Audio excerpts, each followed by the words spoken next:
Good morning, Bradley here. Thought I would do a little classic jazz review. I haven't done one for a while, and I really like doing these, so bear with me. I'll just show a couple albums and tell you a little bit about them.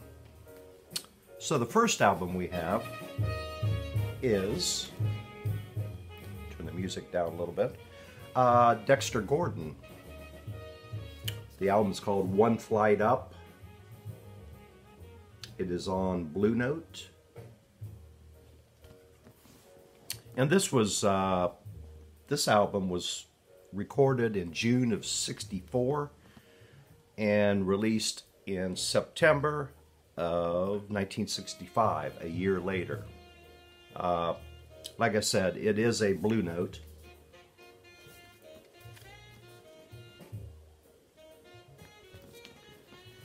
Now this is a little different Blue Note album than your usual Blue Note. Rudy Van Gelder he was not the engineer on this. And it was not produced by Alfred Lyon, the co-owner of Blue Note. It was produced by his partner, Francis Wolff, who usually took the photos. So why all this changing for this album? Well, the answer is this album was recorded in Paris, France, at the CBS studios. And the story behind this is Dexter Gordon, a couple years earlier, before this album was recorded, he left the United States to live in Paris, and then eventually he went to Copenhagen, Denmark, where he stayed for, I don't know, probably at least 10 years. He made that decision because of several factors. He wanted the freedom. You know, this was the early 60s in America, the racism and all this, and he just wanted to be away from that. So he did move to Copenhagen. Like I said, the engineer was not Rudy Van Gelder. The engineer was Jacques Lubin. So, the players on this album,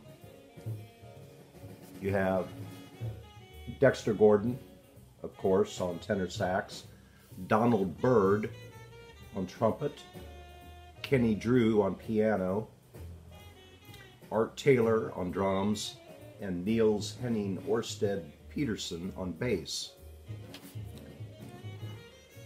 So along with this, Kenny Drew, the pianist, he had left America, I think in 1960. You know, he left, and basically he said he just couldn't take it in America anymore because of the racism. So he went to Paris and ended up in Copenhagen with Dexter Gordon. So they played together a lot. They played kind of like their home club was a club, I think it was called the Jazz House, the Jazz Hut or whatever, in Montmartre, which was, I guess, in Copenhagen. So they played there all the time, and several recordings were made, live recordings. But this is in the studio, and this was recorded in Paris. Okay, and then, like I said, Donald Byrd played trumpet. Niels Henning Orsted Peterson was the bassist. And when he recorded this album, he was only 18 years old. So a lot of times if you see the name, they may shorten it to Orsted, or sometimes they call him N. Hop, using his initials, since he's got 4 names in his full name. So, and like I said, the recording, since Rudy was not the engineer, this has a little different sound than your typical Blue Note. I noticed the drums especially, which they're kind of isolated to the right speaker. And Art Taylor, especially on the first song, Tanya, he's playing, I don't know what the technical term in percussion language, he's not playing on the beat, he's playing off the beat all the time with little, whatever, flim-flams or whatever they call it. So, and the drums are up a little bit in the mix, which that's kind of what makes this song so good. And like I said, Tanya is the only song on side 1. It's 18 minutes long. The whole album is like 47 minutes long. So pretty long for an album, a jazz album. Now you may think 18 minutes for one song. You know, sometimes if it's a really long song, after like 8 or 9 minutes, I'm I'm thinking, let's hear something different. But I love this song. This is probably one of my top 5 jazz songs of all time. Beautiful, beautiful song written by Donald Byrd, the trumpet player. And it is a classic song. And like I said, 18 minutes long. Dexter Gordon has the first solo after a few minutes. So he plays for whatever, 3 or 4 minutes. Fantastic, fantastic solo. And that is followed by Donald Byrd's trumpet solo. And those are the only solos on this song, 18 minutes. The bassist doesn't really have a solo, and Art Taylor, the drummer, does not really have a solo. And I don't think even Kenny Drew, I don't think he has, he might have a small solo. But this, it never strays too far from the theme, but it takes you for quite a ride. Is very beautiful. It changes tempos and whatever time signatures. So, Tanya, great song. Okay, flip it over on the second side.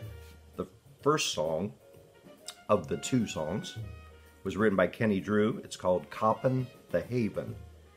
And just an excellent composition by the pianist. Kind of like a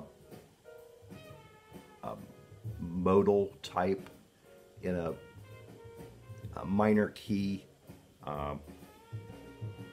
Quite a bit. You have the two horns in unison playing. And of course Dexter has his wonderful tone on his sax playing. So it's an excellent, very good.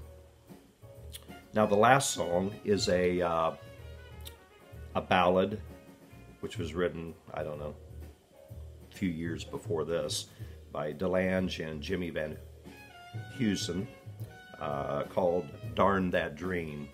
And Donald Byrd does not play on this song. So this ballad is a quartet, minus Donald Byrd. Excellent, excellent quartet, or excellent song.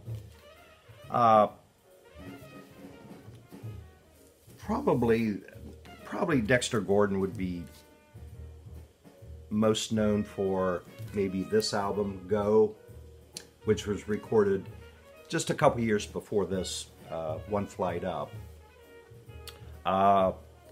And And both of these albums are excellent.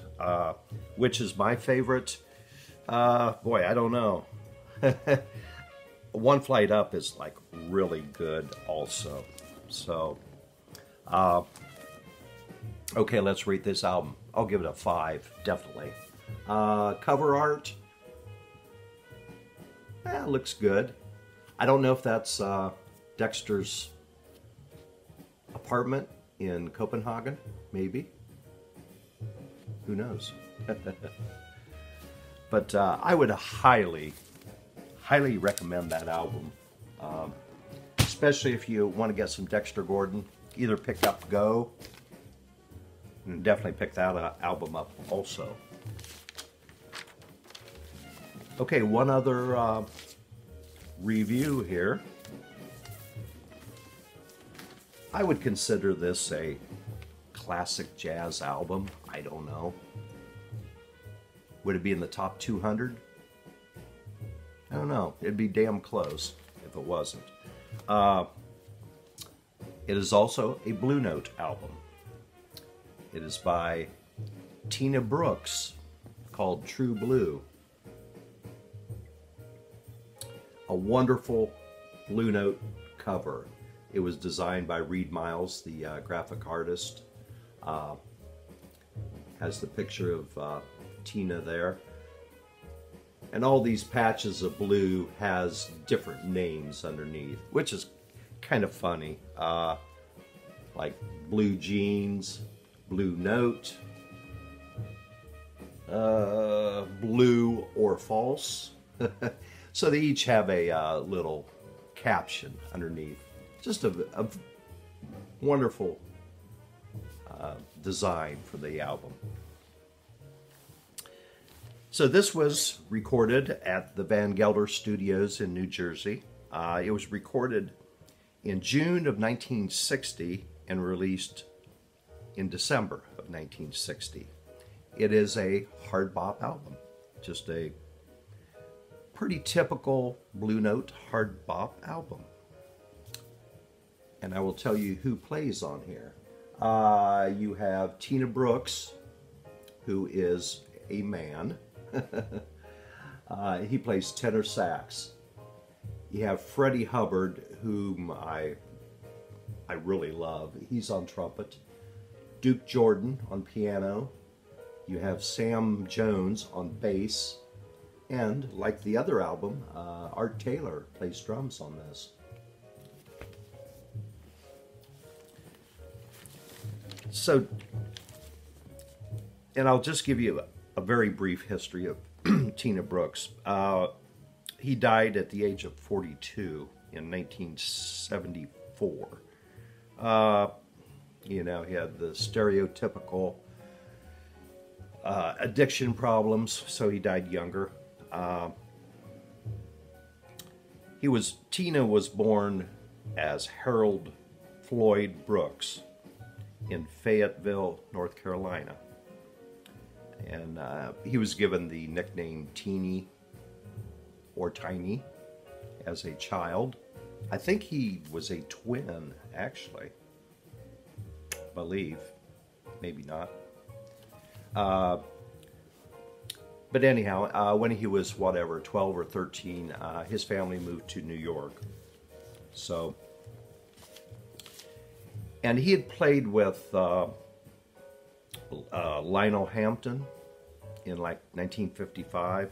And on the liner notes on here, doesn't sound like he had a lot of fun with Lionel. I think Lionel kind of stifled Tina's creativity. He wasn't allowed to, well, quote, he says, no one has a chance to stretch out in that band. That's one of the reasons I left. So, anyhow, this is kind of a strange album because in Tina Brooks' lifetime, he recorded 5 albums as a leader for Blue Note. Like I said, this was recorded in 1960. This was the only one of those 5 records that were released while Tina was still living. So that's kind of sad and strange. The other 4 albums were not released until I think the early 80s, maybe, well after Tina had died. Actually, this might have been the second album, I think, that he recorded for Blue Note. And this was the only one that was released while he was still living.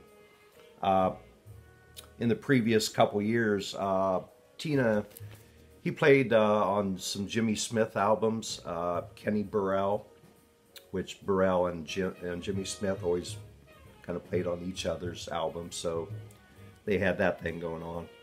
And actually on the first Blue Note album in '58, I'm not sure what it was called, it was released later. On that album he had Lee Morgan, Sonny Clark, Doug Watkins on bass, and Art Blakey on drums. So that sounds very interesting. So I'll just tell a little bit about this album. It's got 6 songs on it. 5 of the songs were written by Tina Brooks. The last song on the album is a ballad that he did not write. So basically, this whole album is a pretty upbeat, swinging album. It's hard bop. You've only got 1 ballad, and that's at the very end. Several really, really good songs on here. It opens up with Good Old Soul, which I think this would maybe be called a classic song. You know, you have Freddie, wonderful solo, wonderful Tina Brooks solo. The second song is called Uptights Creek, a hard swinger, pretty much a blow-in session, but it sounds good.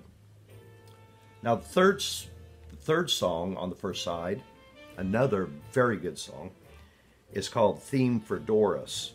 I don't know if this might be a classic song. I don't know. It's sticks in your excuse me, sticks in your memory. It's kind of like in a minor key, and it kind of reminds me of Wayne Shorter's period when he was doing Juju and Speak No Evil and that kind of stuff. It's got that minor key, a little, not dark, but that vibe to it. And then the turned over, and it's got the title track, True Blue, which is kind of like a blues, what do they call it, 4-bar blues, I suppose, something like that. Excellent song. This is a really good song, True Blue. And then you end with Miss Hazel, also another Brooks song, and then the ballad at the very end. So, all in all, and probably a lot of people are not familiar with Tina Brooks, because I'm not sure how many albums he had under his own name on other labels, but it was a shame that a lot of these were never released until close to 20 years after he recorded them. Which goes to show, just because you make a record and you record it, that doesn't mean that it's going to be released. Maybe sometime in the far future it will be, but for whatever reason, Blue Note did not release these other 4 albums. So, like I said, this is hard bop. If you're in a hard bop, I would definitely pick this up. It's a good, very good, solid album. Very good. So I would give the album, I'd give it 5 stars. The album cover, definitely 5 stars. It's kind of like a Blue Note classic graphic design. So I think that's all I have to show you this morning. So hope everybody has a good weekend, and I'll see you around the next time. See ya.